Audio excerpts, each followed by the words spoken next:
What's going on, everybody? Welcome back to another episode of the NBA to the Galaxy podcast, featuring your host, my man to the right of me, the Slim Reaper himself. You can find him on X at Sure. RTR30111. He goes by Slim, and myself. You can find me on X at Scotty Drown. I go by Scotty. In this episode, it's pretty straightforward. We're in the second round of the NBA postseason. We're going to get into all the matchups across the board. We got 4 matchups left. We got 8 teams left. And some of these series have gotten off to a crazy start. So we're going to jump right into that. But before we do all of that, I do want to shout out the show. Be sure to go to the YouTube channel, hit the subscribe button, turn the notifications on so you're notified each and every time we go live on the NBA to the Galaxy podcast. And just do it because it helps us grow. If you like us, help us grow. We're trying to make some money, and then we're going to bring more content. We'll be on here more consistently. So just keep helping us grow, and we'll keep bringing you content. But my man, Slim, happy Thursday, brother. It's been a busy one for me. How about yourself? Hey man, I can't complain, bro. We back at it again, as always, a blessing, as I always say. But now, man, shout out to you, man, for calling me the Slim Reaper himself. You must have been reading my bio on X because that's what I go by, the Slim Reaper himself. So Oh, yeah, that's like man. literally your bio? Nah, I Yeah, didn't it's in even my peek. bio, the Slim Reaper himself. But yeah, man, Hey, I we appreciate it. just on And the same page like that. That's all. yeah, but yeah, shout out to you, man, because we really would appreciate you guys. Go show love to the TikTok, the YouTube channel. We're just trying to grow. You guys love our content, help us grow in this space. So yeah, Yeah. man. But nonetheless, excited to be here and ready to talk about hoops, my brother. Yeah, I feel it, man. Because we got some crazy shit going on in the playoffs right now. We got Yeah. two of the teams with the with top 3 records in the entire NBA right now, down 0-2 to their opponents in the second round of the postseason. But we're not going to start there. We're going to start Right. over in the Western Conference.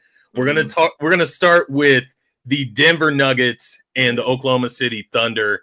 Um, this one's interesting because you have Very 2 interesting. games that are kind of I don't want to say complete opposites because it wasn't like Denver blew them out in the first game, but Denver steals game 1, right? And we'll get into Yeah, the they definitely details did that. there. They stole that. They go to game 2 and they win by what? 43, 45 points in that Yeah, it was one. bad. It was bad.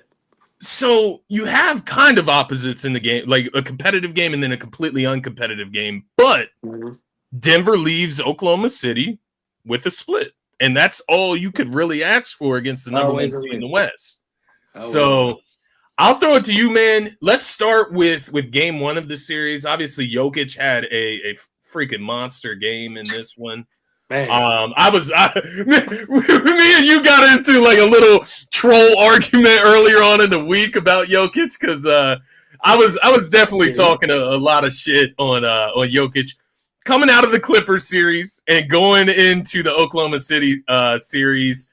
And you guys had some stuff to say about that. So tell me your thoughts, man. Game 1, Jokic. Where we at? Yeah, bro, you definitely woke up on that type of time, and though, bro, it was crazy, bro. But we ended up Wrong side of straightening the it. bed. Yeah, we ended up straightening it out though, because stuff got hectic very quick in that group chat, bro.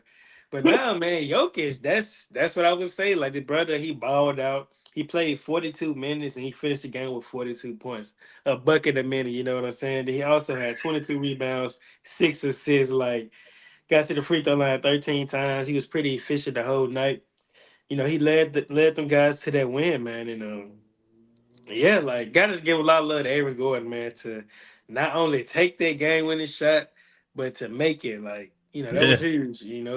As an opponent, those are the type of shots that demoralize you. Like, dang, man, we really let these guys steal this game on the road. And that's all you can ask for. Like you just said, if you're Denver, like stealing a game on the road, that's always a win for sure, especially like in the playoff series. So yeah, Yeah. man. Shout out to Yeah. Jokic for leading those guys. Everyone had a big game. He's pretty efficient all night. And Russell Westbrook, man, gotta show him some love. He was huge in game 1. He made the game winning play to even hit Aaron Gordon on that 3. So gotta show Russ some love. And yeah, man, overall, it was a good game. I mean, the Thunder they blew this one for sure. Like Chet Holmgren went to the free throw line and he missed both of those clutch free throws, and it led to Avery Gordon hitting the game 1-3. So yeah, man, Denver, they made a huge comeback and got it done. Yeah, it is ultimately a huge comeback, and it's even such a big win to the point of game 2 doesn't really matter. Like it matters in the context of OKC has to win it. I understand. But it doesn't matter in the context of like how much they win the game by. Denver has already stole one in OKC, so that's all they really needed to do. They could have sat Jokic in game 2, kind of like the Warriors in game 5 or game 4 of that series against the Rockets.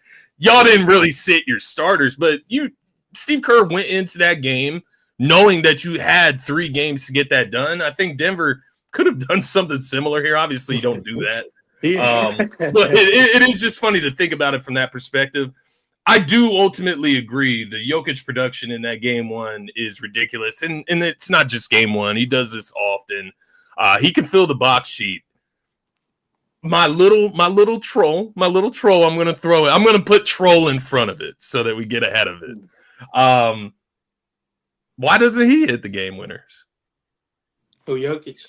Yeah, why is he not hitting the game winners? Why has it got to be Aaron Gordon saving the day? I mean, he's capable of it, but Jokic, he's going to always make the right play. And due to the situation they was in, it made the most sense. I mean, it was last minute. And plus, bro, like all the attention is going to be on him and Murray, so it has to be a guy like Gordon, too. You gotta make that type of shot in that predicament. Come on, dude. We got to stop that, man, for real.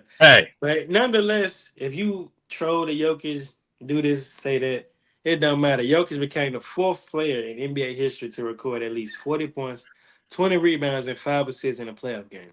That is just impressive, man. And to not only for him to be just doing it, but you're doing it against a MVP finalist in SGA. Maybe he's making the case that he's the real MVP, so yeah. Maybe. No, I do ultimately agree with you, all trolling aside. It was a great performance from Jokic. I slow down whenever we start talking about best player in the world. That's where I fall off the Jokic wagon. But I'm not going to disrespect him in this regard. Great game 1. You have the game 2. You have SGA. He comes out, has a very efficient night. 30 plus points. He covers a stat sheet. They bounce back. Obviously, take care of business last night. Once again, I'm not going to put too much stock into the game 2. I think that was kind of like a default win for OKC. They have to win that one. If they go down 0-2, it's not going to be great going back to Denver. How do you feel going forward in this series? Where are you at with these two teams moving forward? Not necessarily predictions or anything like that. Not like a 6 or 7 game series. But do you think that Denver can legitimately compete and beat the Oklahoma City Thunder in a 7-game series just after watching these first 2 games? It's definitely possible for sure. That's why I got beaten. I mean, that's why I got win. I think the Nuggets can beat those guys, man. I think that they, due to their experience and just, in my opinion, having the best player in this series in Jokic, I think that they can get it done for sure. So it's interesting. I think it will come down to, you look at Chet, you look at Hartenstein, some of those big guys on that Oklahoma City roster. They need to make Jokic work. And I know Aaron Gordon's going to spend a lot of time on Chet, so a lot of the time we're not going to see that matchup. But Hartenstein, he was able to work Embiid last postseason for the Knicks. He could get buckets on him. He was hitting floaters all across the lane, rebounding across the board. So he's going to have to do that. He's going to have to make Jokic work on the defensive end. I think that's one of the only ways you can slow Jokic down is attacking him defensively and making him work there. But I do think OKC, they just have a ton of depth. They are young. That is the one detractor when you look at them against this Denver team. I think this Denver team's going to run out of steam eventually. I think they're relying on to your point, their experienced guys a lot right now. We'll see, man. Russ, he has experience. I think they built for it though. He's playing well. Like they are playing well outside of game 2, right? Like throwing the game 2 out, they're playing well. And I would still go with OKC. They're still, like, in It's my good. eyes, the best team in the league. They just balance, depth, all of it included. But to say Denver doesn't have a chance, I think that would be a little unfair. They definitely have a chance. They have experience. They can do it. I just they got a chance for sure. I think that they can compete with those guys for sure. Yeah. The matchups are really interesting. I think that's the thing that I was sleeping on going into this one is, like, you look across the board at matchups, Murray versus SGA. I'm not going to say they cancel each other out, but playoff Murray, I mean, he can give you 30. Like, he can. For sure. That's why I say, like, I think that those guys are built for it, though. Like, you said that you think they're going to run out, but I don't know, man. You see guys like Aaron Gordon, 2-game winners in the postseason, man. Like, guys like that just rise to the occasion. Obviously, you would like to see Michael Porter Jr. be better because he has had his moments where it just has not been good. So if he can start to get things clicking, who knows, So yeah. The one thing between the two games, it's not a trend. It's the 2 games sample, but Nikola Jokic doesn't put up 40 and 20. The Nuggets don't have a fucking chance. That's not even a chance. It's not like that per se. I know game 2, game 1 completely different, but does Jokic have to put up 30 plus and 15 rebounds each and every game, a triple double every night for them to go out and beat the Oklahoma City Thunder? We'll see. That will earn a ton of my respect if they can go out and beat the Oklahoma City Thunder. I will say that. Anything else in this series before we move on, my man? No, man. I mean, the next game is Friday or Saturday? Because y'all play tonight, and then they play tomorrow night. And I got some. I want to talk when we do, discuss my work. I got something to say about that too, man. Because I got a problem with that. We the only team that play today. Just think about it. The only team that plays today. Okay. When did y'all play last? Tuesday. Bro, we're in this series. We're going to be playing every other day. I looked at the Cavs and the Pacers series. The last time they played was Tuesday, and they won't play again until tomorrow. So they got 2 days off, while we only get 1 day. That's just crazy to me, man. Wow, like ridiculous. I'm trying to see now. So Sunday, Pacers and Cavs. That was game 1. Tuesday, Pacers and Cavs. That's game 2. And then y'all game 1 on Tuesday. Then last night, no, you're right. Pacers and Cavs game 3. Now, when is y'all's? They get 2 days off. Now, don't get me wrong. I understand they transitioning back over to Indiana, right? But still, though, like for us, when we go back home, we still only got a day off. Our next game after today will be Saturday, then Monday, then Wednesday. Like it is interesting. We're only getting a day off. Both of the Western Conference series only get a day off. But how does Cleveland, like, how does that work though? I don't get it. Like they get 2 days off. The Celtics and Knicks, they get 2 days off too. I don't understand that. What is going on? Because they played last night. They don't play tonight. They don't play tomorrow. They play Saturday. So the Eastern Conference teams get 2 days in between, and the Western Conference teams get 1 in between. That is weird. It's very weird. Like, I don't know if they intentionally did this or what, but that's a problem. And it's not that it's fair, but I'm just trying to think of the map right now, the U.S. map, right? And Denver is relatively close to Oklahoma City Thunder. Like Colorado and Oklahoma are relatively close. San Fran and Minnesota, relatively close. But Cleveland and Indiana, that's not that far either. That's both Midwest. That's not. That don't make sense. That don't make sense. I'm trying to make it make sense. And even like from Boston and New York are right next to each other too. Boston and New York is not far away from each other, bro. Yeah, so that's not it. That's weird, bro. I don't know why that is. I really don't know why that is. Ridiculous, dude. I don't know. Look that up for us, D-Rab. Look that up for us. Why are the Western Conference games? Why are the Western Conference teams getting a shorter break than the Eastern Conference? I'm acting like D-Rabs are off air. Our off air researcher. Yeah, yeah. Help us out, bro. Help us Yeah, out, no doubt, viewers. bro. Tell us why. No, let's talk about the Warriors, man. Let's talk about the Warriors and the Minnesota T-Wolves. You mentioned obviously the distrust in the schedule makers, but where are we at coming out of game one? Obviously, the big headline, not only the Warriors stealing game one, but Steph comes out with a hamstring injury. Where are you at mentally? Let's start there. Where are you at mentally going into game two? My confidence is still high though, bro. Like we still got Jimmy freaking Butler on this team, man. Like Jimmy ain't no scrub by Fair. any means now. Like he still he carried the team to the finals. Obviously he's got up in age since then, but we still got him. And as well, like the others on this team, their confidence is pretty high, and they know that without Steph, being available, that they're going to have to step up to the plate. So in saying that, man, my confidence is pretty high. Feeling pretty good. Obviously, I expect the Timberwolves to be way better. Like in game one, that you can tell that this team hasn't played in over a week, and it showed. The rust was there and things like that. So I expect Yeah. those guys to come out pretty much firing on all cylinders. So I wouldn't just panic. But I'm pretty good mentally with the Warriors right now.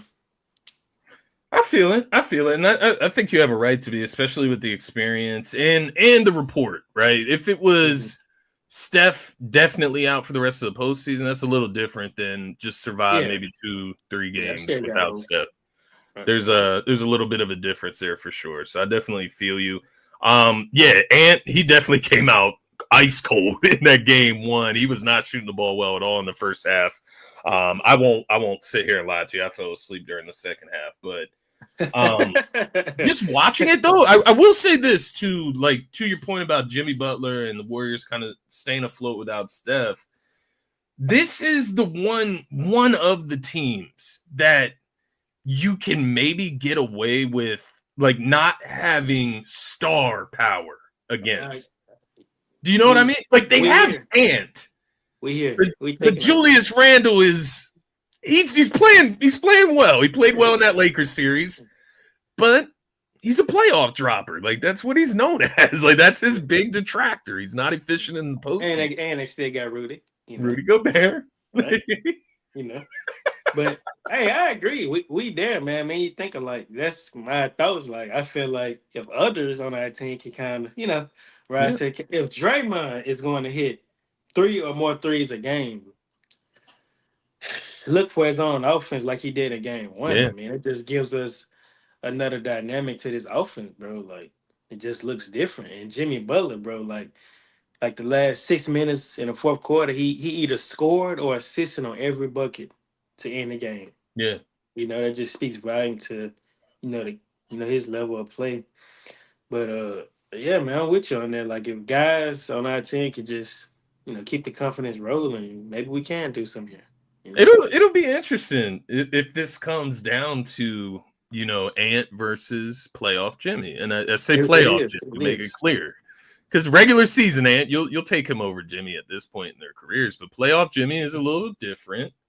Mhm. You talk about clutch moments at the end of games, and can Ant be the bigger star in the postseason? I think it is a little bit of a It's a debate. There's a little bit of a hump you have to get over. If you're Anthony Edwards, he's obviously trending towards being one of the faces of the NBA at Right. this point in his career. Well, go out Yeah. there and be better than Jimmy Butler. Like, just straight up. You go out there and you lose, make sure it's not because of you. You go out there and outperform Jimmy Butler. Like, that's a matchup I'm looking at directly. Buddy Hield, man. Buddy, What the, buddy. what the fuck? Like, Buddy excuse my love. language. Like, what Buddy is going love, on? man. Buddy love. Buddy love. He found his place in Golden State. I'll give him that for Man. sure. I'm loving him and Jimmy Butler relationship. I don't know if you've been watching any of their post game interviews, but Mm-mm. man, it's pure comedy, bro. Like pure comedy, man. And yeah, man, Jimmy and the guys on the team just instilled that irrational confidence in him, and it showed. Go back to Game 7 in Houston, man. He was huge, man. Like we needed all those threes, everything he did in that game. We needed, and it translated to us moving on. Until now, But yeah, man, I gotta get Buddy a lot of love. Not even on the offensive end, but on defense too. Buddy has been strapping up, bro. Like seriously, he's been pretty solid on the defensive side of things. So maybe it's just our culture. You got Draymond yelling and barking at him to lock in. But yeah, man, he's been huge for us for sure. His confidence is very high. Yeah, I think he's going to be a key part of this, right? Because you look We're at, gonna need his offense. not disrespecting Steph by any means, but it feels wrong to even say. There's a few similarities between Steph. There's one similarity between Buddy and Steph. They move around without the ball very well. The off-ball Two movement, similarities. Off ball, right? Moving around, off ball movement, and then obviously the pure jumper, like the pure shooting ability. So not saying he's gonna fill Steph's shoes. Exactly. But he can provide floor spacing similar to that of Steph. I'm not even gonna say it. I take it back. It's not similar to that of Steph, but he's gonna give you something in Steph's absence, and that's all you can really ask for. Floor spacer, for sure. Pod's another guy that can step up in Steph's absence, have the ball in his hands a little bit more. No doubt. So yeah. What are you looking at tonight in this matchup? You got Minnesota. Obviously, you already sold game one. It's kind of the same thing I was talking about with Denver. Yeah, that's exactly what I was about to say. You don't need this game. So that's what I was going to say. Like, if things start getting out of hand quick, if I'm Steve Kerr, just pull Draymond and Jimmy, all the veterans, just pull them from the game. We'll come back to this Saturday. Yeah, I wouldn't just think too much of it. To your point, we stole a game already. That's always a win. Just stealing one on the road. So I wouldn't just look too much into it. Like, even if we lose, oh well, it is what it is. Just try to move on. But in saying that, though, I wouldn't just try to lose, though. I'd still go out there and try to win. I'd still try to go out there and win. So, yeah. Because if the T-Wolves come out cold again, maybe just go try to steal another one. You know what I mean? Like, but I do feel you. I do feel you. Like, if it, say by midway through third quarter, it's still hovering around 15 plus points separating the teams. Maybe you do sit Jimmy down, sit Draymond down, and on the other side of that, Kuminga, a guy that has looked kind of lost in his spare minutes that he's played. Give him some time to figure himself out, because he's another guy that Steph out, maybe you can fit him somewhere in the rotation to contribute as well. You're gonna have to look in different areas. We need the scoring, bro. Seriously, we're gonna need it. Yeah. Whether it be him alone or just collective thing. Moody. Moses, Yeah. All those guys are gonna need it for sure. Yeah. But also, man, I want to discuss. I don't know if you had anything else to discuss. No, go ahead. But something that caught my attention yesterday. So when Minnesota Timberwolves were doing a shoot around yesterday, Chris Finch, which is the Timberwolves head coach, he filed for a complaint. He sent some clips to the league office about us roughing up Rudy Gobert and that they wasn't getting the foul calls. I just found it to be so funny. Like, your tallest dude on the court, he's getting, physically touched and hit, elbowed and things like that, and you're going to cry about that. Like, what are we talking about here? My man Brandon Pajemski said it best. He's a foot taller than me. What you want me to do? Yeah. Like, just let him dunk on me, or like, bro, it's the playoffs, bro. Like, this is physical basketball. Like, Rudy should embrace that. If anything, he shouldn't. But that's not him saying it, though. This is head coach. And coming from a head coach, that is not a good look. I'm gonna be honest with you, because now it's like Rudy's going to be the target. Now we're going to bitch him. We're going to, things like this. So we're gonna go at him. It's definitely something to keep an eye on. Maybe once again, maybe not tonight, but once they head back to San Francisco, how are the games being officiated? And I say that both ways. Like, maybe Rudy Gobert gets less calls than what he was getting before. Maybe he gets all the calls now, right? Maybe the refs have totally switched the way they're officiating this series. Like, that's something to definitely keep an eye on, because can make a big ass difference in this series when you talk about the physicality. If they're willing to let Julius Randle go at it with Draymond and let Rudy Gobert, go at it with some of these guys on the Warriors, it'll be interesting to see how it plays out. Obviously, there was a lot going around social media about Steph Curry and the way he's defended in the postseason as well. We'll see. Officiating does matter, man. It does matter, but it is weak ultimately for you to. I say that lightly because the Sixers have done that in the past. They did that maybe not last postseason, but the postseason before against the Celtics. There was a game where some calls down the stretch were clearly missed. But that's a little different when you can pinpoint specific calls, especially at the end of game. That's a little different than just saying, these guys are roughhousing Gobert a little too much. I'm gonna say this though.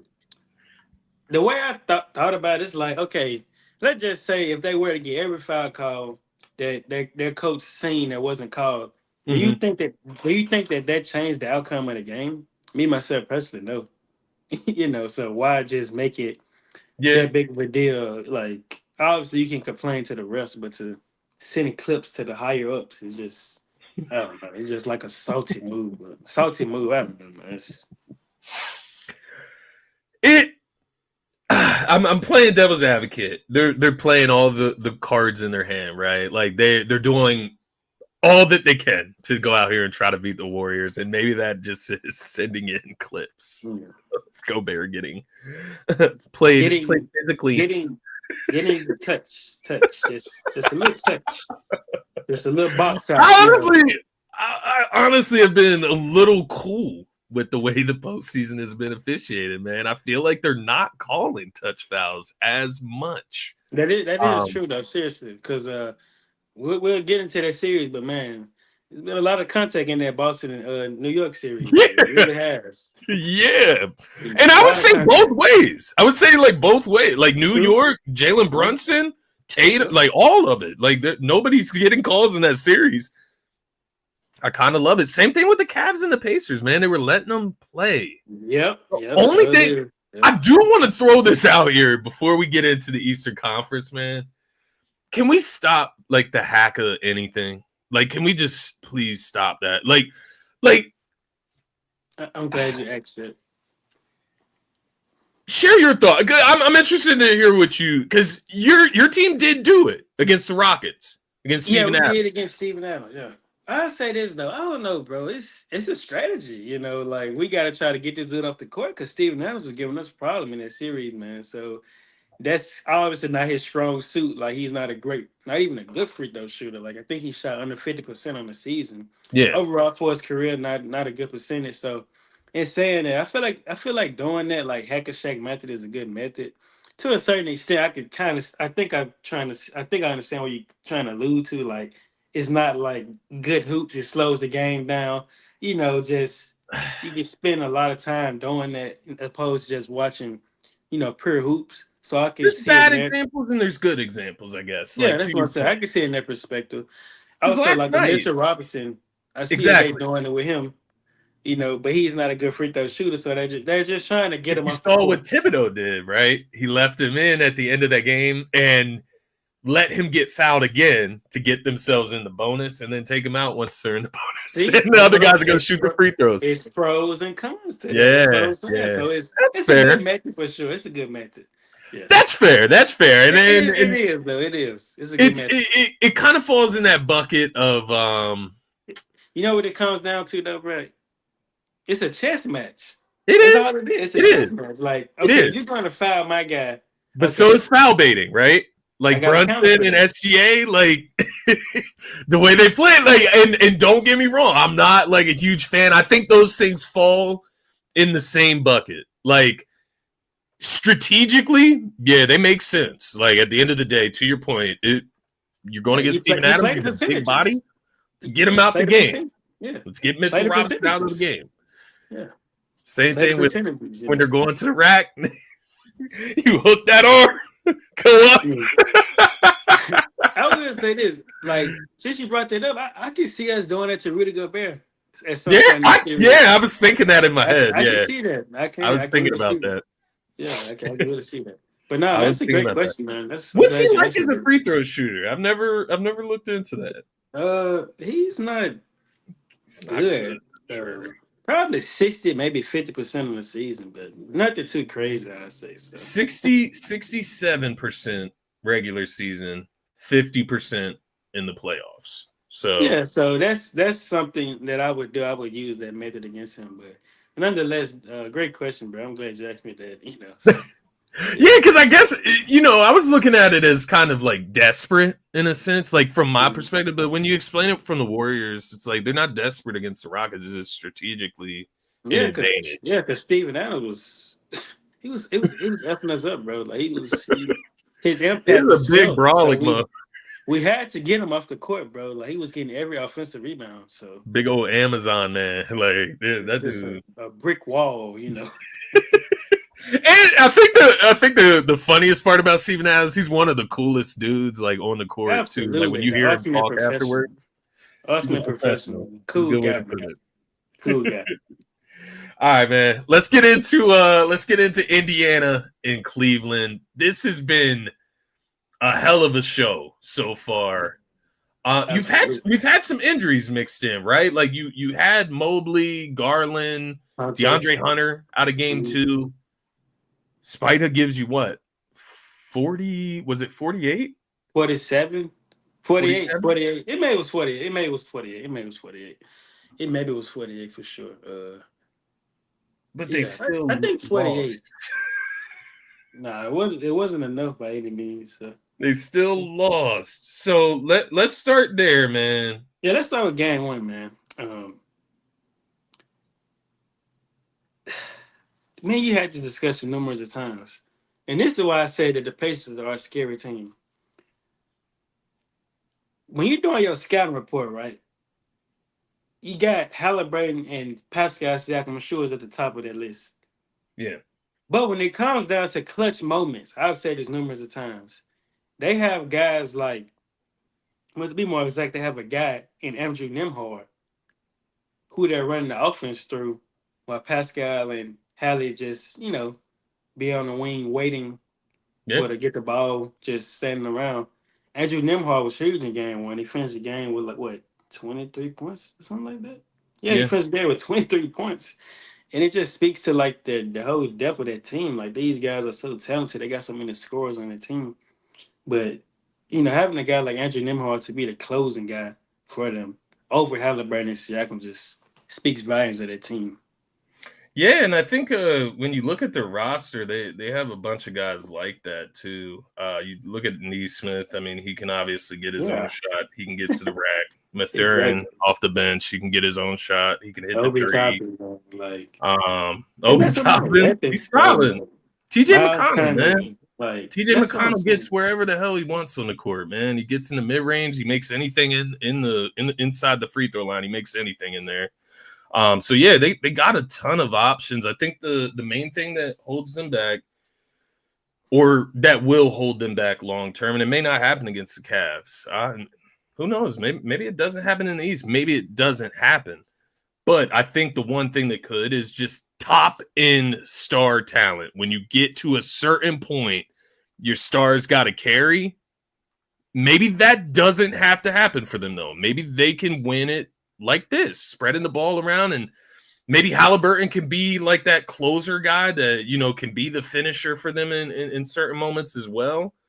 But I'm not saying it's going to happen. I'm just saying if I could see them going out, how would it happen? It would be like Donovan Mitchell having the series that he's having, and then Darius Garland's adding in 20, right? Or you get to Right. the Celtics, and sure, Tatum's going to give you 30, and maybe Halliburton can match that, or Siakam can match that, but then Jaylen Brown is giving you 25. So that's the one way that I could see them maybe like getting outclassed in a series. But to your point, what knocked them out of the postseason last year? It was injuries, right? Like, am I tripping by saying that? So Cleveland. No. Indiana last postseason. Didn't Halliburton get injured? No, they was all those guys were hefty against the Celtics. I want to say, yeah, I don't think that any of those guys were injured. Yeah, I I'm don't gonna think look it up. so. I have to take a guess. But no, man, you're right about that though. Game one though, Ty Jerome was terrible. 8 of 20 from the field. That's not going to cut it. Especially when you have to step up in the place of Darius Garland. Like you have to be better than that. Even Yeah, Donovan Mitchell bro. struggled. You know. I just looked it up. He did not play in Halliburton. game 3 or 4. If it Halliburton. got swept, I'm not sure how it worked out. He only played in game 1 and game 2 of that series against Boston. You talking about Tyrese, right? Yeah, Tyrese Halliburton. And they lost both of those games. Okay. But I'm guessing they got swept. Maybe Um, Devin swept. He yeah, they didn't play did. I again think they after got game swept. 2, I think though. they did get swept. But So that's that's the what I was point I getting was at. Like, making. Though, like that was maybe crazy. they don't care. I don't know what happens if Tyrese Halliburton plays in the rest of that series. That's the only reason I was Yeah, looking I at feel it. Yeah, but no, man, Ty Jerome, man, these past 2 games has been horrible, bro. Like 1 of 14 in game 2, 8 of 20 in game 1, like And ridiculous. I didn't, I didn't watch a ton of Ty Jerome during the regular season. Obviously, you see the numbers, you see the moments afterwards. Yeah, 6 man of the year candidate. I mean, I remember this dude from college, right? And Virginia. yeah, he played against Duke a lot, playing for Virginia. And don't get me wrong, he used to cook for sure. But I never saw him like becoming like anything close to like what he's become. Like, even if you consider him a role player, I never even thought him becoming that. So when I watched game 1 and game 2 and watch him play, I'm just like, what type of charade was he putting on during the regular season? Because this looks like the guy that I had pictured. Like, Yeah, if that makes sense. I'm not being a hater by any means. it I sounded just that way. So you know, have not watched much, and it wasn't a great show in games 1 or 2. Just the shots flat. It's like, got yeah, no it's arc on it, hitting the front of the none, rim on every shot. Like, it's none. Yeah, not pretty. it's not good, man. Yeah, Donovan Mitchell struggled from 3-point range in game 1, but he bounced back in game 2. But it clearly wasn't enough. I mean, no Mobley, no DG, and no Hunter. So, shout out to Indiana, though, because they was down big. And I said that, in my opinion, that was a must-win game because those guys are missing 3 of their key players, and you guys have to win that game. That's a good point. Yeah, So, that's a good and shout point. out to them. They was one possession at a time. They got it done. You know, now they up 2-0. So, but to me, though, game 1, I wouldn't say it was a must win for Cleveland, but you kind of, get the vibe like, okay, Yeah. Indiana stole game 1 from us. How are we going to respond to this? And then those guys went out and they lost game 2. So here we are. Yeah, it is. It is interesting. Like, to your point about Donovan Mitchell, he's not shooting the 3 ball well at all. He had 48 in game 2. He was 1 for 7 from the 3-point line. So it's not like he was hitting the 3. He was getting to the rack. He was finishing. He was getting a ton of and ones, getting to the free throw line. He He can do was that all doing game. everything he can. 15 for 30 from the field. It's not like he shot horribly, like even with the 1 for 7, but wasn't enough. And I will throw this to you, but you score 48 at home. You have 9 assists. So you're responsible for what? Let's just say the 9 assists turn into 18 points. Some of them are threes, so it's probably more than that. Let's just say 18 points plus the 48. Yeah. So what? You're sitting at like 60 points plus that Donovan Mitchell is responsible for. Right. And they still lose this Still game lose. at home. Still lose. How Jared Allen, deflating is that? How deflating? Like, it's very deflating. I mean, more than just the injuries, you blow the game. You blow that game from Donovan Mitchell. yeah. Can they come back from that? Yeah, they definitely blew that game. Can they come back? It's a good question, man. Because I don't want to say yes. Because I mean, Mobley, he's kind of banged up. Darius Garland, I honestly didn't know that the hand injury was a major thing. I just thought he was just getting a rest in that Miami series. Yeah. But it's clearly a major thing that's bothering him. And then as well as Hunter, if those 3 guys are going to be banged up, man, it's going to be hard to beat this Indiana Pacers team. Their bench is elite. Their starting lineup is very good. So I don't know, man. It's going to be tough. It's easier said than done. But I will say this though, Jared Allen, he stepped up in game 2 as well as Max Strus, but it just was not enough. Tyrese Halliburton hit the game winner, and yeah, that just those are the type of shots that just demoralize you as an opponent, like I just alluded to earlier in the show. You know, Yeah, it sucks the confidence out of you. But I don't know, bro. I don't think that they bounce back from this. I yeah, don't know, bro. It's just I don't just see it. No, yeah. I'm capping. No, I'm capping. No, it's still Cavs and 7 though, for real. Cavs and 7. For real? Yeah, You being dead serious? yeah. I originally had the Cavs and 7, so I got to stick with that. I'm not going to renege Okay, on it. that's So, fair enough. That's fair enough. Um, what Darius talking about? is Mobley and Harlan Garland playing? I assume. No, game Um, time decisions for all three of those yeah, guys, that's Hunter included. and that's like to ask you a question. Like that's what it like. If your season, if you go down 0-3, right?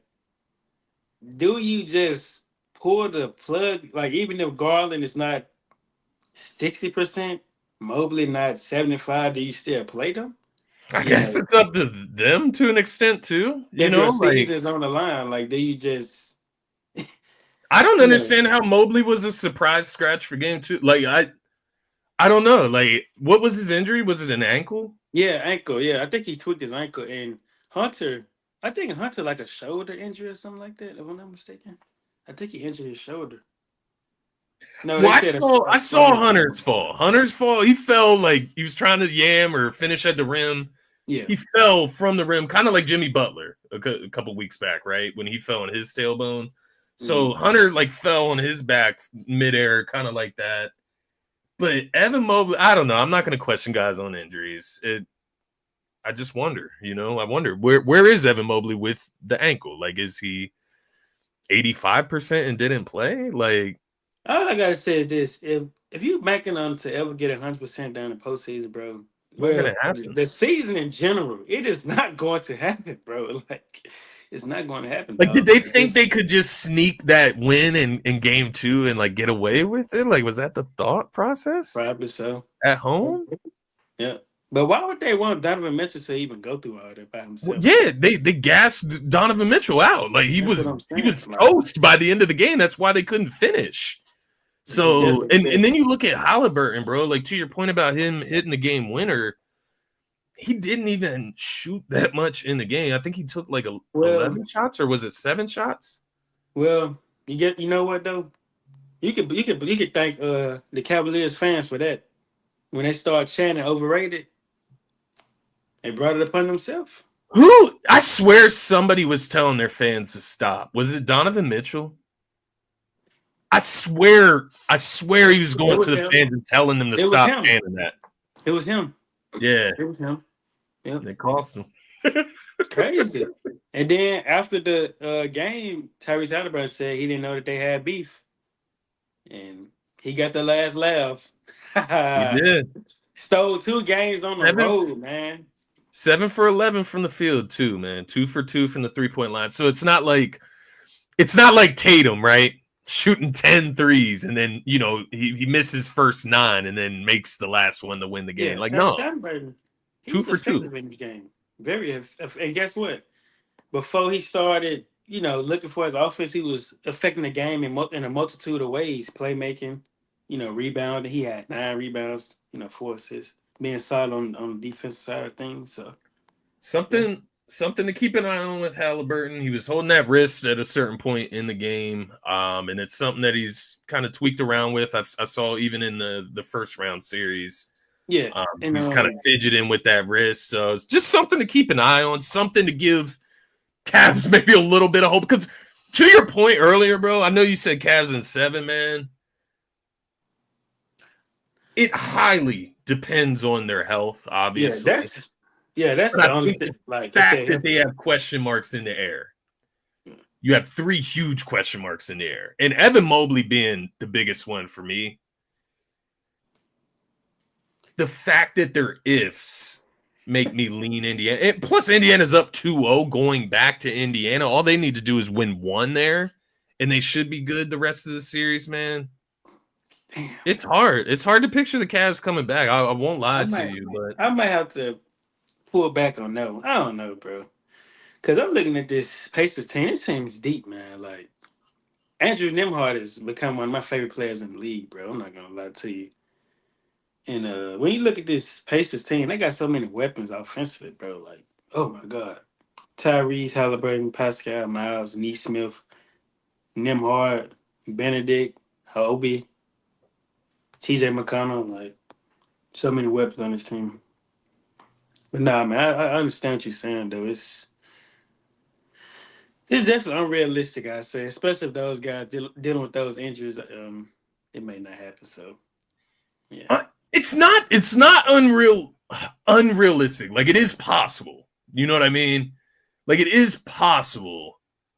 But the way Indiana has looked as well, like adding that to the picture, because even in this game, bro, like early on, it was like Pascal Siakam was keeping Indiana just like in the game, like within 10, 12 points. And then, Nimhard, or no, it wasn't Nimhard in this game. It was actually Neesmith that had a yeah, hell of yeah, a second half. yeah. He did that. And then you just have Halliburton come in and finish them off. And, Say today. That's what I man, was saying too. You know that if Indiana were to lose that game, that would have been a bad look on Pascal Siakam. You know that, right? Because I see where you're going.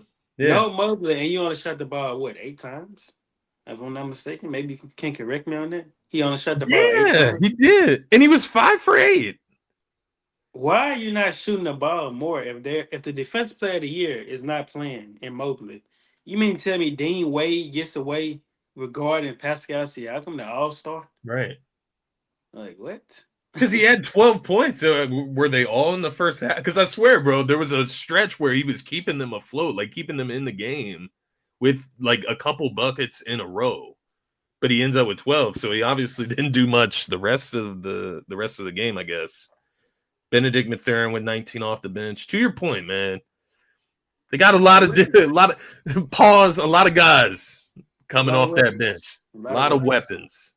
A lot of weapons. Because you get 19 from Mathurin, you only got 4 from McConnell, you only got 7 from Top, and those guys can give you 20 at any point as well.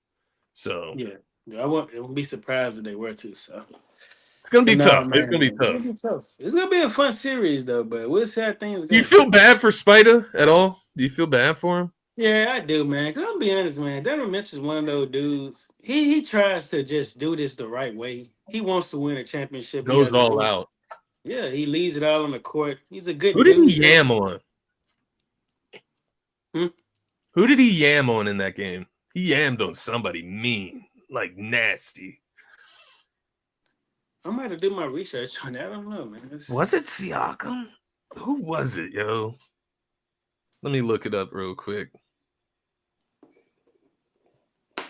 D. Mitch. Am I getting him confused with somebody? Oh no, you probably talking about Aaron Gordon on Chet Holmgren. That was nasty. But maybe No, because I was at the concert, bro. I didn't, or unless that was last night. no, that was game Game one. one. Yeah, it was game Yeah, I one. was at that concert. I was at the concert during that game. Spider Dunk versus Cavs. Let's just see if something comes up. Nah, it was Pascal Siakam. Yeah. He got Spicy P. Yeah, he did. He did. It came up first thing on YouTube for real. So to your point, just the tenacity, the aggressiveness that he plays with, and to see him get gassed out, that was the first time I ever saw anything like that from D Mitch. He was just going so hard in that game. You like talking about, man, but Yeah. Nixon. I'm sorry. Go ahead. My bad. No, I said we'll see how things go for sure. Oh, We spent God. enough time on this series, but let's move on to what the people really want to discuss here. Okay. Yeah, we'll finish the show out. I got 2 questions for you after this series, and then we'll get out of here, man. But New York Knicks, Boston Celtics, crazy finish to the game last night. Talk to me. Where are you at with this series? What have you saw through games 1 and 2, just from both sides here, man? Where do you want to start? Man, let's start with game 1, bro. Like, oh my God, man, Mikal Bridges, wow. Like, he shot the ball pretty bad the whole game, but defensively, though, to close the game out, he was huge, man. And one thing that stood out to me from New York, well, one of the things, rather, is that he played 51 minutes in that game, bro. 51 minutes. That's a lot of minutes. Like, he basically didn't get subbed out. You know, they went to OT, right? But, man, New York was huge, bro. Like, OG got to show him some love. 29 points, 6 of 11 on three-pointers. You know, his confidence was up there. Yeah, man, Josh Hart, another guy just being a star in his role. And you alluded to like the Hacker Shack thing, like Mitchell Robinson went 3 of 10 from the free throw line. But eventually they ended up giving Precious Achua some run. He's more of a stretch big. So but no, man, this was a huge win for the New York Knicks to steal that game. And yeah, I gotta give most of the love to Mikal Bridges because he was huge on the defensive side of things to close that game. Now, on the flip side of that, Boston. I mean, where do we start, bro? Like, so many things went wrong in game one. I got to start with the 3 point shooting. Like, overall, this team shot 63 pointers and only made 15. That's very interesting. Uh, your best player in Jason Tatum shot 4 of 15 from 3 point range. That is just beyond ridiculous to me. Derek White shot 5 of 16 on threes, but I'm not really gonna just dive too much into that because that's his job. Like that's his role on the team to, shoot threes. Like even if you're open, whether you're not open, that's your job. Shoot threes. Yeah. Jalen Brown, 1 of 10 on threes. Like I don't know, bro. It's like don't get me wrong, the Boston Celtics has proven to be, an elite 3 point shooting team. But at what point do you like come to realization like, okay, it's not working tonight. Let's switch it up. Whether it be pull up middies, getting down here, getting to the rim, getting to the free throw line. I didn't really see a lot of that. I just seen a lot of jump shooting, well, to be more exact, from 3 point range. And to close that game out, Jason Tatum, he really pissed me off with this, man. He had two chances, two opportunities, man, in a row. Jalen Brunson was guarding him. Two possessions in a row. And he proceeded to shoot a contested 3 pointer. 2 times in a row he did that. Like, what is you doing, bro? Like, you got how tall is Jalen Brunson? Like, what, 6 foot, 6'1"? I want Maybe. to say, Yeah. yeah. And Jason Tatum is 6'10", 6'11". And you mean to tell me you're going to allow a point guard to get away with that, with guarding you by settling for a jumper? When you can Hmm. just get downhill, put your head down, get to the rim, make a play, or even finish and get to the free throw line, but you settle for that. Just crazy, man. But yeah, that's just my side of things. Like that was just a terrible game. Do you have anything you want to say from game one? Or No, I mean, you hit the nail on the head. I think across the board here. I mean, big game from OG, six big six game to from threes, bro. Brunson. Mikal Bridges obviously great defensively. Carl Anthony Towns just doing his job kind of in game one. Hits the rebound, hits the boards hard, right? It's icy. Didn't give you 20, but you'll take 14, 15 points on a bad night from Towns. To your point about Josh Hart, he obviously does his thing, but the Boston Celtics, man, it's more of a holistic takeaway for them, like rather than just one game, because they went out and they were better in game two, but they did similar things, and it's just their identity, right? Is that three ball? They're gonna live and die by it, It's and crazy, though, bro. I think Joe Mazzulla specifically, he's gonna have to learn the hard way, like. If Mm. he has to learn, it's going to have to be the hard way because they won a championship doing what they do right now, right? Like doing what they did in game one and game two is how they won a championship, shooting lights out from the 3 point line, shooting a lot of 3 pointers. And to your point earlier, it's a numbers game. Like at the end of the day, three is more than two. Do I commend them doing it? No, I'm not saying that. That's not my style of basketball. It's not Nah. what I want to see. And I love But threes, but I at some and point, I'm not bro. even saying it's the right thing, so I'm not disagreeing with you. I'm just saying it's who they are. Um, I don't know if that's right or wrong until the end I, of the season. At the end of the day, but I agree with that, D-Rob. yeah,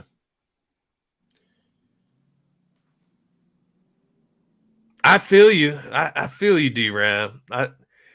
It's just they didn't do that last year, when they won the championship, and you do what you won the championship with. Like, I do agree with you guys ultimately. I do. Yeah, yeah, for sure, yeah. But to your point, I think, yeah, he's going to have to learn the hard way. For sure. Like, I mean, well, truth be told, though, if we being honest here, 20-point leads and 25-point leads are nothing in this area that we, live in. Yeah, We've been honest here. yeah, Because guys are walking that down easily. But no, man, you would have thought that they would have managed their lead much better in game two. Especially considering the fact you're already down 0-1. Why not try to maintain his lead? And overall, but it just had a bad game. I mean, Tatum 5 of 19 from the field. What? 1 of yeah, 5 on 3-pointers. yeah, Like you alluded to this, obviously his rebounding has been great, but you need him to score the ball, bro. Like Derek White, 6 of 17, yeah, 3 of 11 on threes. Jalen Brown, 8 of 23, 2 of 7 from 3-point range. Like not only is your stars not getting it done, but your role players are not showing up neither. Al Horford, 2 of 11, 0 for 5 from 3-point range. Peyton Pritchard, 3 of 9 from the field. It's just not enough, man, to beat. Well, I gotta give a lot of credit to this New York Knicks team who was built for the, match up against the Celtics on both sides, offensively and defensively. So, even like Brunson didn't have a pretty efficient night. He shot 6 of 19 from the field. But you look at a guy like Carl Towns, 9 of 16 from the field, 21 points, 17 rebounds. That's yeah, huge. So, yeah. And once yeah. again, Mikal Bridges, another clutch steal in game two. He got Yeah, it. that's what I was gonna say. I think it's at the end of the day, when you look at the Knicks, it's what we talked about at the beginning of this season and kind of coming out of the offseason. The Knicks built themselves to be able to match up with Boston perfectly, and that's what they're kind of showing so far, is that they can specifically match up with them defensively very well. Jason Tatum, to your point, he just has to be better. Like I think it's a simple solution. Like Tatum has Very to be better. simple. Derek Very White simple. has to be better. Jalen Brown has to be better, but they're not going to stop shooting threes. But here's the thing that I don't Like, understand. that's my point. They're not going to stop shooting threes as much as we all say they need to drive the ball, drive the ball, drive the ball. They don't rely. That's not their identity. That's just not what they live by. But okay, here's what I don't understand though. Steph Curry, the greatest shooter on this earth. If Steph is having a bad night from 3-point range, I guarantee you he's going to switch it up. Whether it be pull up middies, getting to the rim, being a playmaker, he's going to switch it up. And that's why I say D-Rab, if you can't pull up his other comment he just made, I agree with that. Tatum, you got Brunson in foul trouble, and he's guarding you. Why are you settling for step back threes? It just does not, like, the math ain't math. Tatum's 6'10". That's not a contested shot. Like, Brunson can't contest Tatum's shot. Like, I'm presented devil's advocate. Brunson cannot contest Tatum's shot one-on-one. He can't. He's 6'2". That He's may be 6'2". true. His hand But is be not honest, though. getting in Jason Tatum's face. Okay, that may be true, but be honest. What would you prefer Tatum to shoot the ball while Brunson guarding him, or would you prefer him to get down here while Brunson? I would prefer him to get to the free throw line. Yes, I would. Okay. Yes. So you have to understand. You have to know personnel. Like Jason Tatum shooting shots, that's not his strong suit. Like, yeah, he can make threes, he can make middies, but him getting down here, getting to the rim, that is his strong suit. So why settle for the jumper? Like, if I'm Tom Thibodeau, bro, when I'm rewatching film and all of that, and I'm watching Tatum shoot a contested jumper. Well, it's not a contested jumper, but to shoot a jumper over Brunson, even if he makes it, even if he don't, as a head coach, that is a win in my books. Because I know you getting down here will hurt us more because we will have to either help or whatever the case may be. So yeah, like him shooting jumpers, that's a win in New York books for sure. No, I do agree. I do agree. From New York's standpoint, I think you'll live with that. I think at the end of the day, you would love that. Maybe it is just because of my experience watching the Sixers like play the Celtics in the postseason. I watched Tatum. I'm looking at the game right now. It was Game 6 2 years ago when we played Boston in the second round. He shot a total of 5 for 21 in that game. He went 4 for 11 from the 3-point line, and all 4 of the 3-pointers were made in the fourth quarter. So I am speaking from a little bit of toxic history, I guess, from my side, just saying that Tatum believes in his game. That's what he believes he can do, and he kind of has the right to as an NBA champion. Will it work out in the end? I don't know, and it's It's not looking great right now. And to D-Rav's point in the comments, and kind of what you're getting at too, like a little bit of fraud here with the Boston Celtics. I'm not arguing against that either. You know what? I will say this. I don't know if me discussed this or not, but you know that regardless of what happens, whether the Celtics repeat or what, you know they're gonna have to break that up, right? Yeah. That is something we were talking about the other day. Yeah, they're gonna have to break it up because their team is just too expensive. And I think a guy like Porzingis would be on his way out more so than anyone else because he's always kind of hurt. But Fraud Watch, they definitely are on Fraud Watch. You know what I'm saying? Like, to go out, if they were to get eliminated by the Knicks, just I think going out in the second round. Specifically, Tatum is on Fraud Watch right now because last postseason, Jaylen Brown saved his ass. That's the best way to put it right there. That's what it comes down to. Fraud Watch. Not the Celtics, Tatum. That's because he's playing horribly. He's shooting horribly.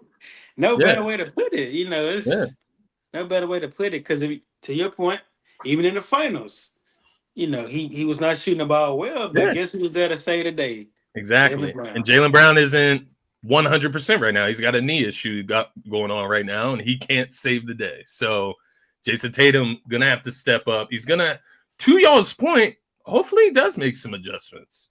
Get to the free throw line. He did shoot less threes in game 2, to y'all's point. Like he did. He toned it down a little bit. Still didn't work out. But anytime the Celtics are competing in a game like that's not going over 100 points, that's not a good look for them against the Knicks. That's the way the Knicks want to play ultimately. I agree. And I also say this, like, no disrespect to the New York Knicks and the fans, if you ever see this clip, no disrespect. But I will say this, me watching those 2 games, was somewhat a game 2, but majority game 1. Like I said, no disrespect, but the Celtics actually beat themselves in both of those games, if I'm being honest with you. I don't know if you feel that way, but I think that they beat themselves. The reason I say is because it's the little things that they're not doing and they're not executing on, which ultimately leads to the New York Knicks taking advantage of that. Yeah. So, like, that is I say, that is fraudulent behavior. I'm glad you brought this up. Yeah. The perfect example of this, the Hack and Shack method against Mitchell Robinson. The New York Knicks used it to their advantage. Yep. They knew that you guys were doing that, so guess what they do? They take Mitchell Robinson out. Now they're in the bonus to end the court out. Yep. Simple things like that. You got to start it's a chess match. You just got to Tom Thibodeau, he's a smart coach. So I don't think that they could have. I don't know if they thought that through. Like, I don't know if they believe that they could have got away with it long term, but he was going to make the adjustments for sure. Yeah, no, I do ultimately agree with you there. Because the Celtics have to beat themselves to be beaten, in my opinion. You know what I mean? Like, outside of a few teams in the NBA, there's not that many teams out there that are going to be able to compete with the Celtics if they do what they're supposed to do, to your point. So it is interesting. I did want to pull up D-Rab's comment here. Love Tatum too as much as I hate the Celtics. He definitely is not clutch. It's fair. I was just talking to Slim about this before we went live, man. Like, I'm a Duke fan. I mean, I love Tatum. Love is like a strong ass word for a Celtic player, though. Like, I don't know. Like for a guy that played 1 year at Duke, like love, like that is a strong ass word. I would say I'm fond of Tatum, and I try to support him here and there, I guess. But I go back and forth with him because you get 13 on bad shooting in game 2 of this series. You get 23 on bad shooting in game 1 of this series. 3 games before that against Orlando, 35, 37, 36 points on great shooting. And guess what he was doing, though? Guess what he was doing while he was getting those points? Getting downhill. That is what he was doing. He was not just shooting the ball like this, bro. What are we talking? And also, that's why I say that they're beating themselves. So you mean to tell me this, bro? I've been saying this all season long. So you mean to tell me that you're going to let Karl Towns get away as being the New York Knicks rim protector?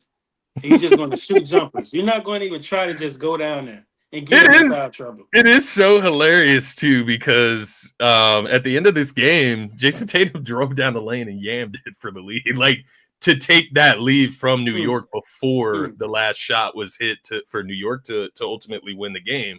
Tatum drove down the middle of the lane on everybody and dunked it like it was nothing. So it does beg the question: why don't you do it more? 3-point shots are easier though. Like at the end of the day, bro, like you play basketball, shooting from the 3-point line. If you can do it efficiently, it's much easier than trying to go downhill and try to get to the rim and get to the free throw line, get fouled, and then you have to get back and play defense too. I get it. It's the easy way out. That's the way I would put it. That's the way that I would put the 3-point easy way out when you get to a certain point in the game that you guys are talking about where you have missed 10 3-pointers yourself and you still shoot them, right? So we'll see if he adjusts, man. He's averaging 10 3-pointers per game in the postseason so far. Wow. So even in the Orlando series, he was still shooting around 10 3-pointers per game. I think you guys make good points. I just don't know if he or the Celtics are going to do it. No, they're not going to change their play style. I'm not saying they should, but all I got to say is this, man. I'm a voice of the people. And they say every time Jason Tatum shoot the ball, it looks like it hurts. So, in saying that, you should change that for sure. It looks like it hurt. I've been trying to imitate his jump shot, man. It does look like it hurt. The way you got to roll your shoulder and, Tom Tibbs is making that adjustment. Yeah, Jalen Brunson definitely. But that's Jalen Brunson's identity. Getting to the free throw line, getting downhill. That's what he's made a career out of so far. He's just now really started to get efficient from the 3-point line and become a volume 3-point shooter, I guess you would say. But I don't know. I do agree. Tatum, his mid-range game is the best part of his game, in my opinion. So get to the mid-range, get comfortable, start there, and then work your way out. That's how the game used to be.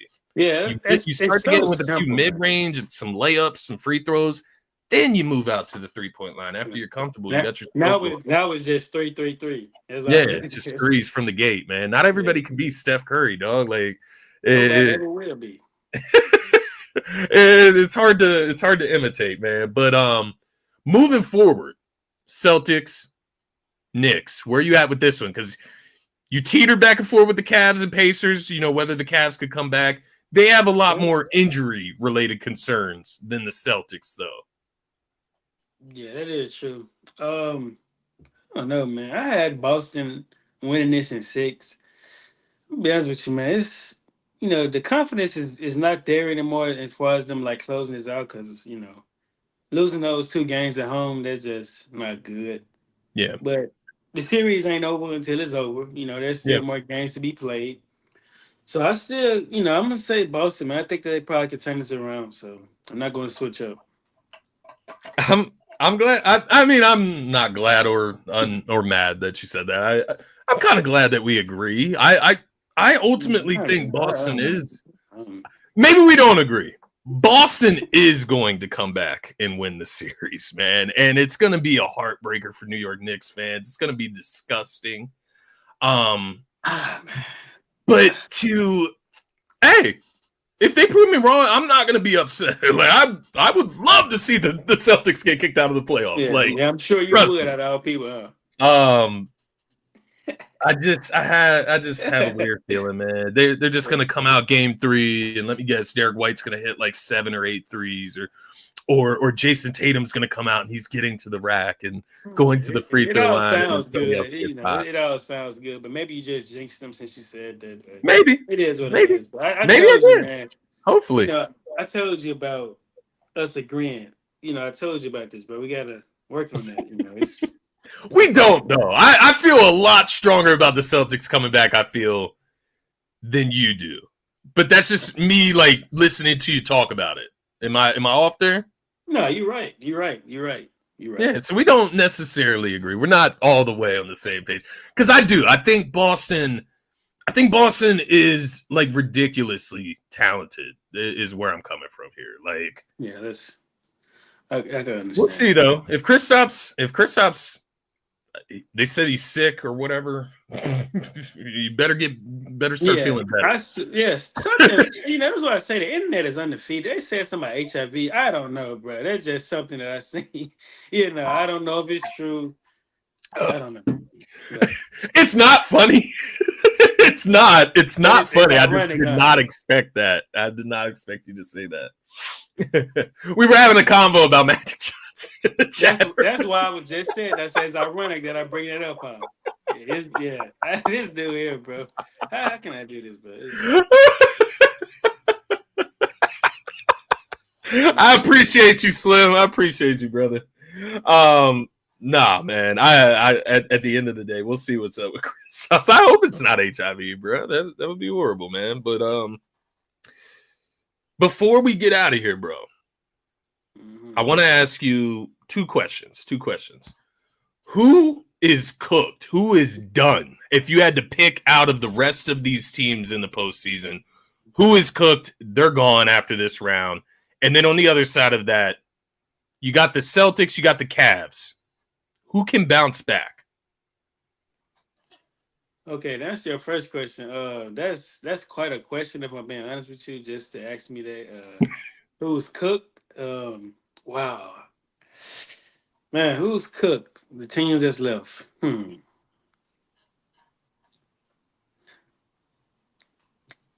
you got to consider, like... I'm wondering what you're thinking, dog. Who's cooked, bro? My mind is all over the place, but I gotta answer this because I'm posting this on TikTok. So, I'm gonna go Cleveland, bro. I think that the injuries that they're dealing with, I think that it's going to play a part in them not coming back. If I'm being honest, because like I said, I didn't know that Darius Garland thumb injury was a major thing. I just thought it was more so an excuse for him to get rest. Yeah. Against it's ironic, me and my guy D-Rab agree, man. Shout out to D-Rab. But I didn't know that injury was that major, but it clearly is because he hasn't played in since I think game 3 in the Heat series. Yeah, the Heat series. So it must be major because they had a week off. So you're gonna need a guy like that in a series like this. That is a fast, up tempo type of series, guys pushing the pace. Points. And even Mobley, bro, like he's dealing with some ankle injuries right now. Well, ankle injury, and DeAndre Hunter sprung his thumb was sprained or something like that. I don't know, sprung, whatever the case may be. So they're dealing with some injuries, but it's to the key guys on that team. We all know what Donovan Mitchell can do. Jerry Allen, he's huge, but I think that they're cooked, man. If they can't get over this, it's just a lot of questions that open up for this team in the offseason. So, I had to go Cleveland Cavaliers on that. I want to agree with you. I'm trying to think of a different answer just to be different. Just answer the question, man. It's going on. It's the Cavs. Just be honest. It's the Cavs. Just be honest with yourself, bro. It's the injuries. At the end of the day, that's what it comes down to. It's as simple as that for me. Mobley, Garland, you already hit the nail on the head. It's injuries at the end of the day. I do think they're cooked. I think once again, I'll add a point.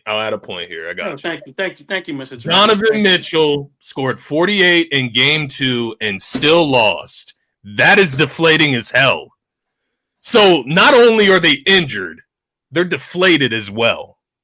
Coming from Cleveland, going away from home, demoralized. They're in the dumps, man. Can Spida really? How much energy does Spida really have from game 2? If Garland doesn't play again, he was definitely gassed though, for sure. He was gassed. He was tired, bro. He's got a crazy motor. I'm not taking anything away from him. I think he'll be okay because you know why? Why? They get 2 days off.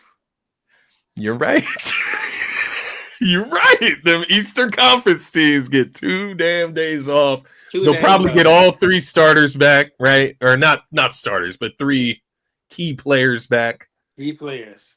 Now, that is something interesting. If they could get them all back for game 3, that's something I feel like could revitalize you. And absolutely. You go out there, win game 3, you're back in it.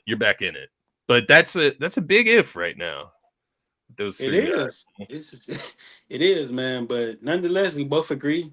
We Yeah, think that the Cavs are cooked for sure. Because that's the thing. There's too many ifs.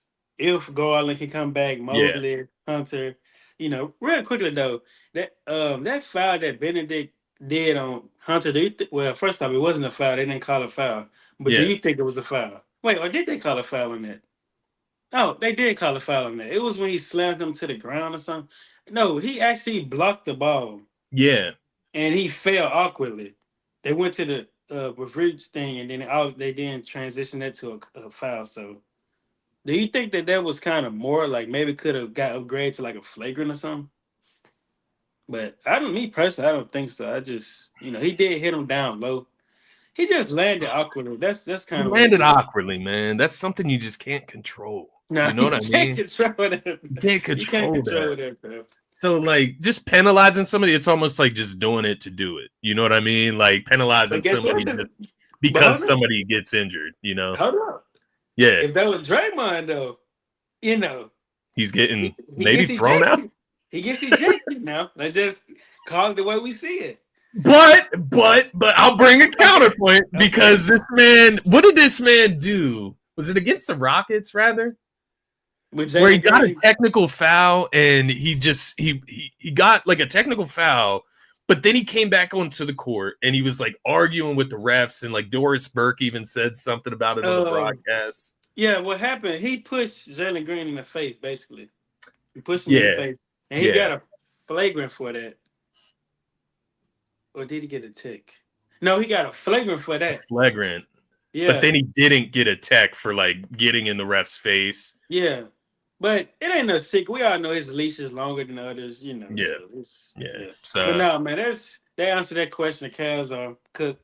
To answer your next question, what was it only again? one. It's only one answer left, so I guess it wasn't a really good question. Because you know what it was? I was thinking of that question coming into the show, but I also had the Warriors in mind as well. No, Not that I think they're good. yes. No, hold up though. But Yeah. no, because the question you did actually before we got on here, I was gonna say us to a certain degree because Steph never really dealt with this injury before. And who's to say he's gonna come back? Steph, he moves with the ball, no secret, his play style. So Bro, quads, hamstrings, calves, and then obviously knee issues are always a problem. But like any of those muscles in your legs, it always scares the hell out of me when like somebody on my favorite team gets those type of injuries. Harden, for example, he had the hamstring injury when he was in Philly, bro. And the thing about it, he could come back and Steph could come back and have a 30-point game in game 3 or whatever, right? Then the next game, first quarter, his hamstring could get tight again and he has to go out. Like, that's what worries me with those type of injuries. I know Harden dealt with that a lot over the course of his career, hamstring injury. So, it's not nothing to play with for sure. You just can't predict, Steph in a lot better shape, though, to be fair. Absolutely. And that's why, like, I always allude to that. This is what happens when you don't have no business. We should have been got rid of the Houston Rockets. Now look where we are. Yeah. Steph 37 years old, Jimmy's up in age, Draymond up in age. Great point. So. Because that's the big if moving forward. It's not necessarily like, oh, can the Warriors win this series or can they win the next game or can they go back to San Fran and win? They can win a game or two without Steph, sure. But when you talk about championship aspirations, if you talk about getting to the Western Conference Finals and potentially winning, that's when the long-term Steph health comes into play for sure. And of course, you would like to have him against the T-Wolves. Like, it's not foregone conclusion that y'all can beat the T-Wolves without Steph Curry, man. But we'll see how it goes. Did we make official predictions on tonight's game? Where are you going in this game tonight? I don't know, bro. Maybe like I ain't gonna lie. I think moving forward, when it comes down to like Warriors games, I don't think you should ask me this no more because I'm always That's say fair. You always. That's fair. Yeah, I think I should be asking you, like, because I'm always say Golden State, bro. But so who you got in this matchup? Yeah, that's a good way to flip it, bro. I appreciate that. That's a good point. Because I'm gonna pick the Sixers every time, even when they're 22 and. Well, actually, I will say this though. This is why I gotta give D-Rab a lot of credit because, hey, he's a Lakers fan, but sometimes he will be honest and be like, "Hey, man, Yeah, Lakers playing the Celtics. I got the Celtics winning, or Sixers or the Cavs." you ain't lying. He He's a will be real one. honest and say the other teams will win, unlike us. Hey, so I got to commend D-Rab on that. I do. I think Minnesota is going to win tonight, and I think they have to. Is that simple, huh? They have to. Like, if they don't, they're going to lose the series, in my opinion. Even like with the Steph injury up in the air, you have to win game 2. You can't go back to San Fran down 0-2, man. So, yeah, I'll go T-Wolves, but let me go a little bit further. I could see it. I could see what you said earlier happening. I could see maybe it gets a little out of hand towards the end of the third quarter. Maybe Draymond and Jimmy sit out the whole fourth. It's not a game that the Warriors need to win this series. So, yeah, I'm leaning that way, but we'll see. Let's see what the Warriors are working with. Maybe they come out and give some heart. And if they can steal this one, bro, it'll be looking real good for the Warriors for you. So. Yeah, to that comment though, I call cap on that. That's Let me pull that back up real quick. Read that. That's cap, bro. Script was already leaked. They have a commercial. KD and Bron are checked off the list, and Steph Curry is next on the list. Interesting. Cap. That would be a hell of a Mount Rushmore for Ant Edwards early in his career, but it would. We'll see how it goes, man. It would be. All right, man. You got anything else before we get out of here, brother? No, man. That's it, man. Make sure you guys subscribe to the YouTube channel and go to the TikTok and follow us at NBA to the Galaxy Pod. And yeah, man, we will be back here again next week. That's it for me. Yes, sir. Yes, sir. Slim said it best. Hit the subscribe button. Turn the noties on. Follow us on TikTok. Follow us on X. And we will see you early next week to recap the weekend of hoops, man. But thank you all for tuning in. Appreciate you all. That's going to be it for this one. NBA to the Galaxy Pod.